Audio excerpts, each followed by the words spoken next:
This is DID Hatchery, and today I want to talk about control.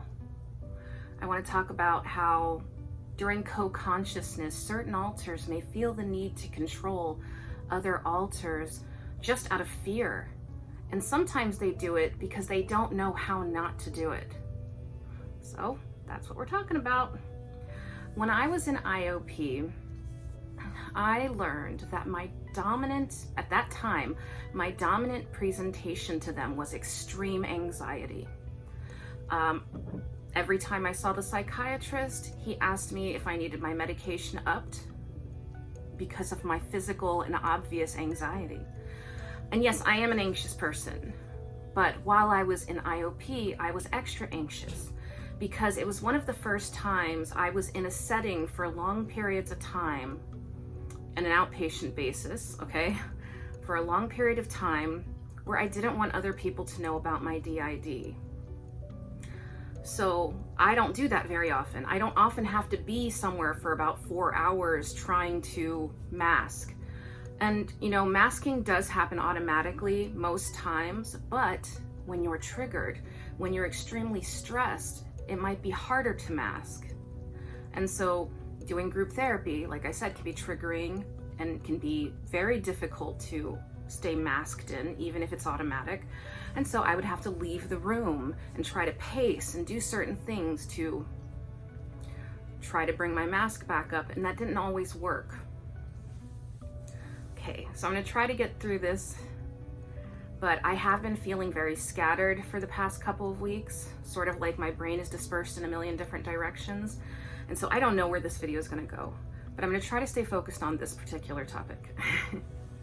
So an alter, well, actually I dealt with 2 different alters.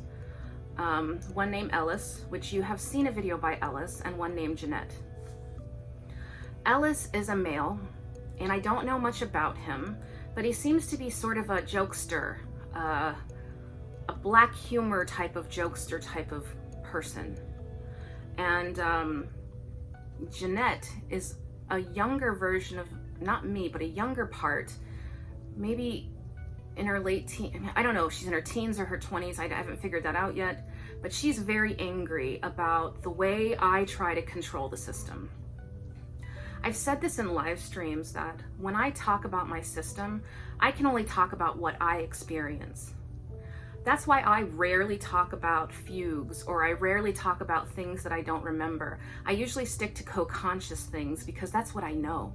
I can't remember the things I don't remember. So most of my stuff from my perspective as Brandy will be discussed as sort of a co-conscious experience, because that's my experience with DID, is becoming co-conscious and then not being there and becoming stuff like that.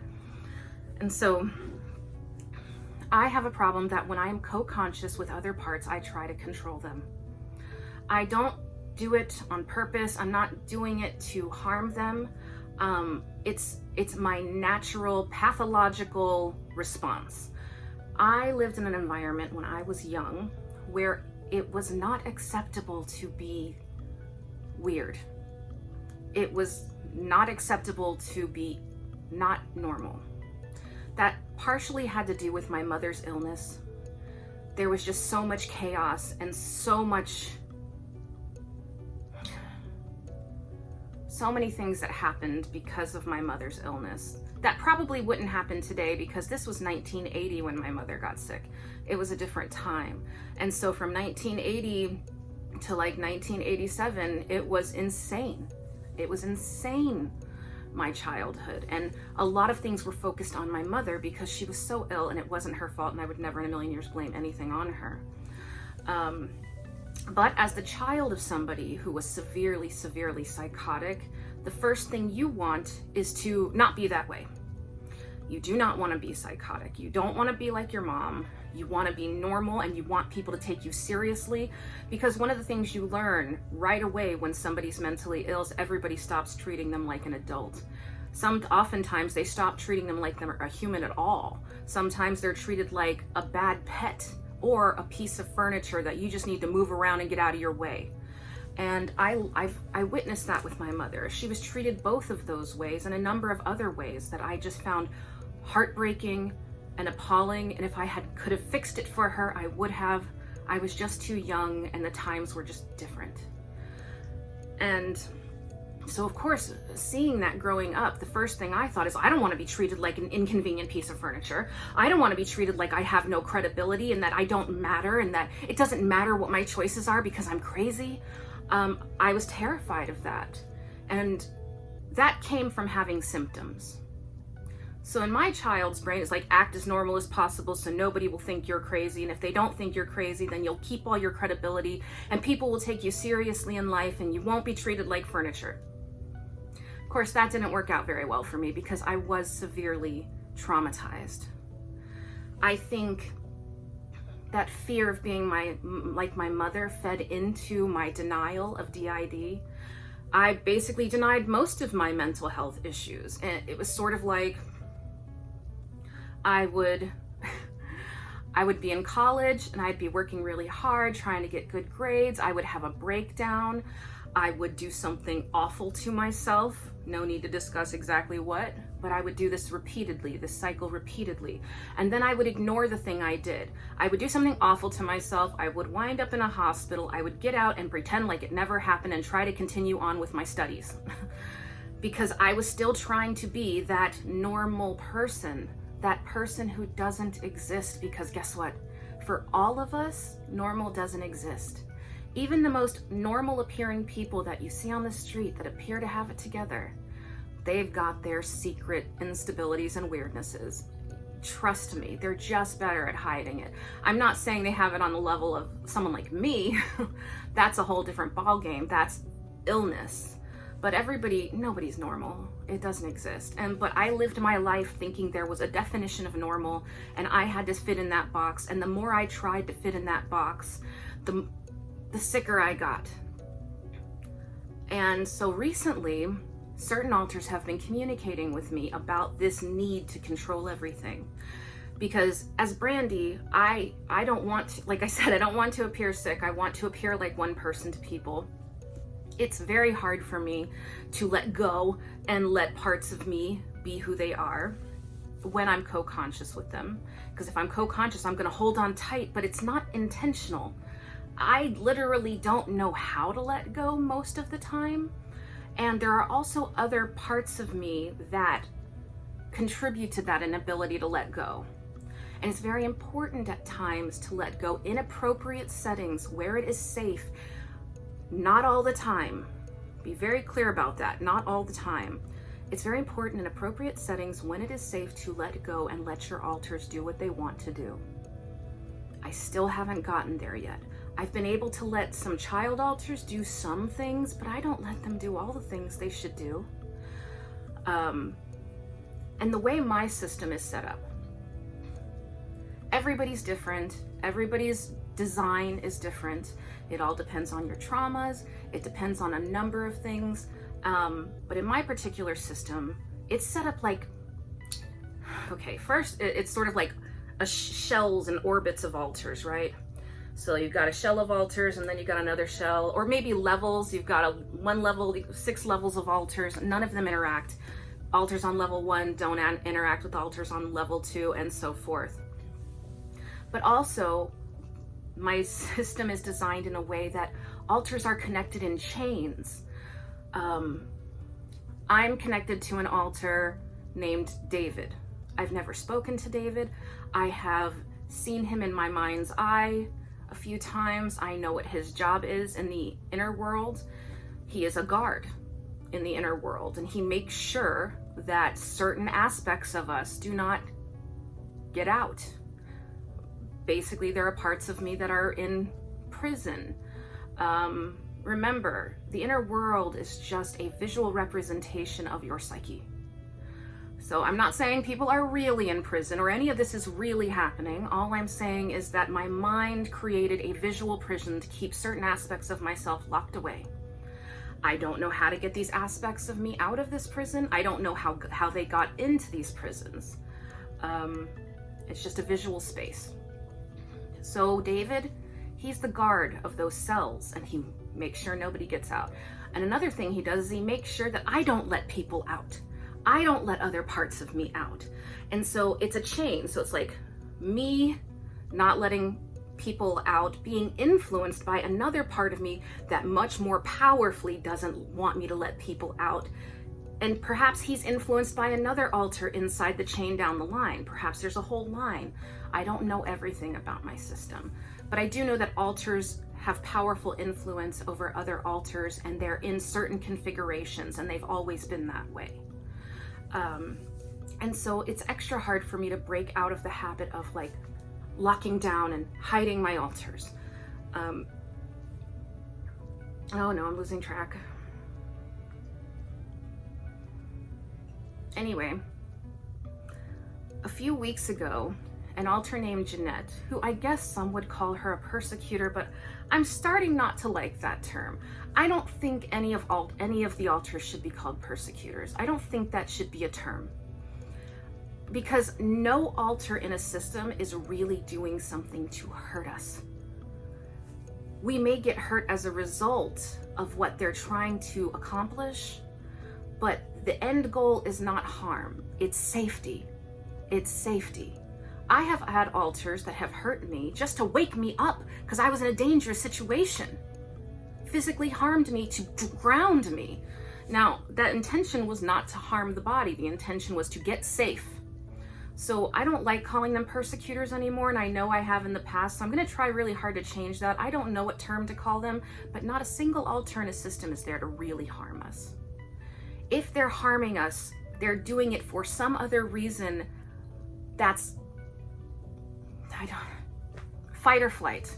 They might harm you because they think it's the only way to escape. That's all I can say. I don't think anybody's really doing it to really harm the system. And so I have an alter named Jeanette who, like I said, she's somewhere in her teens or early 20s, and she's very angry, and she's particularly angry at me for locking them inside, even though I can't control it and I'm not doing it on purpose and I don't know how to let go. And she actually had a big fight with me, and it was one of the first times I'd ever experienced that, where she basically, we were co-conscious, and she was like taking over the front, and we were going back and forth. She would take the front and I would pull it back, and she would pull it back. And she was basically trying to tell me, you need to stop doing this, stop taking this away from me. And she was right about it. But at the time, you're not always thinking clearly when you have DID. I'm often not aware of what I'm doing at the time that I'm doing it. And most of my knowledge comes in retrospect when I look back at things. Because at the time, I'm half dissociated, you know? And so only looking back can I sometimes know what was going on in an event. And so that happened with Jeanette like a few weeks ago. We had this tug of war over the front, which was the first time that has ever happened to me. I'd never experienced that with any other part. And then, I'm sorry, I'm having like all this facial dysmorphia, and I look in the camera, I'm like, I see like droopy dog. I didn't, anyway. So recently, another one of my alters, Ellis, which you've met once before in a short, that's Ellis. Hello, my name is Ellis. You might get to know me very well, and you might not even know it. Enjoy. He made a video to me. I think I might have been co-conscious with him because he doesn't sound quite like himself. It sounds like two parts were kind of struggling. I don't know if I was co-conscious or maybe another part was co-conscious. He doesn't sound exactly like himself, but he looks like himself. And he was basically lecturing me on the things I'm doing wrong. And I'd like to show that to you here. Here's the deal. We want to get better, but we're not going to get better if we make everything pretty for everyone else. This has to be about us, and it has to be the truth. You need to stop hiding yourself. You need to stop hiding the fact that you're fat because you're afraid everyone's not going to like you anymore. Who cares? If they don't like you because you're fat, because you have a thyroid condition, then you don't need them. We are limiting ourselves on this channel, in this life. We limit ourselves constantly because we are afraid to be ourselves. And even the doctor said you have to let us express ourselves. You can't be the only one controlling everything and expressing everything, Brandy. And I know you're not doing it on purpose. I know David is helping. I know there are a number of other parts that are definitely helping, holding everyone in control. But this control is killing you. This control is keeping you sick. You need to let go. You need to let us be. Not all the time. I'm not saying it has to be all the time. I'm saying it needs to be when we are safe. You need to just let us be ourselves, regardless of what other people around us think. This is not fair. It is not fair, and you need to stop it. We don't have to be pretty all the time. We're not pretty, and that's okay. We can be messy and be fucking old, because we're old. And you should be super proud that we got this old, because you know we almost never got this old. A million times. You need to let us come out, or this stuff is going to come to a head in a way that you don't like. You see, I tend to people please. That's one of my trauma responses. And when I people please, I lock all my alters in as best I can. And if I can't hide them, I run away, So when I'm people pleasing. And so what I found is that my people pleasing extends to this channel. I'm afraid to change my content because I'm afraid to upset people. I'm afraid to let other alters do their own types of videos because I'm afraid people won't understand, even though this whole channel's about DID. It never makes logical sense. There is a logic behind everything, but it's not an obvious logic. It's a historical logic from the deep past, And so I find I'm people pleasing to my channel, and I'm not letting my alters come out and be who they are, which was part of the point of this channel. I have many points to this channel. And so I don't know, I've got to figure this out. I will never heal. Ellis is right. We're not going to heal this way. I'm not going to heal controlling everybody. I'm going to stay sick. And this is why I'm in therapy. I need people to help me let go, to my anxiety to lower.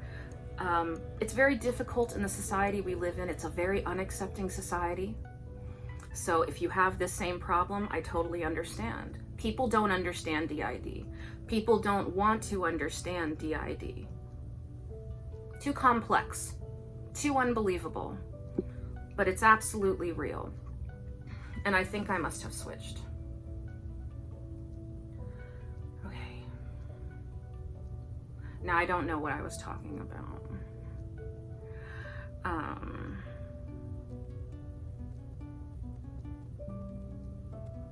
Yeah, so, I think this is Ellis. Yeah, that's the first video I've made towards Brandy. The first other video, the one you saw of me previously, was to you guys. I always wanted to say hi. But Brandy couldn't know about me until a certain point, Everything has to go in a certain order, otherwise trauma messes everything up. See, Brandy used to think I was a bad guy, like I was gonna come out and cause a lot of problems, but I'm actually quite a little helper. I'm just a little bit of a jokester too. I want to say hi to you guys. I'm right about this. I'm trying to help this system get better. And maybe, if she just lets us, we will. We wish you all the best. Farewell, sayonara, have a good day.